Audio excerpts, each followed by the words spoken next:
The first game of the Big Bash 04, I was like, well, this is going to be a fun year.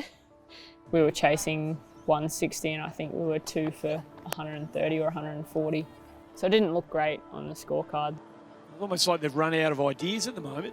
She's really battled today and stuck with it. You can see how frustrated she is. At the end of that game, we're only 2 wickets down, and I think a lot of us were like, what's just happened? Like, were we trying to win or were we trying to just stay alive? It's one of those ones where you look at the scorecard and think, what are they doing? That's what happened. They're not even trying to get the runs. Yeah.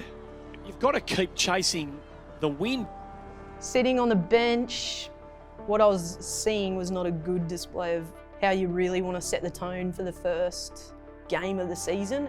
I was actually asked by our coach, Pete, at the time to say something, and I think at that time things needed to be said because we needed to realise that that wasn't necessarily the way we wanted to sort of play moving forward, that we wanted to try and take the game on and take the brave option, I guess. It was perceived to look a bit selfish, and to only be 2 down, chasing that total, was very disappointing from the whole group's perspective, knowing the quality of hitters that we had on the sideline. Selfishness is, if you speak to anyone that knows me, is actually not a word I think I've ever been called. So I think it was a collective judgment about the way that in that partnership we'd gone about the innings. Yeah, that was just one of those games where no matter what I tried, short of stepping on my stumps, which maybe next time I'll do, nothing was working. And I guess when you're feeling emotional, you're pretty quick to judge someone's behaviour and performance and assume without having a conversation about it. Yeah, that's probably where you feel a bit undervalued, I guess.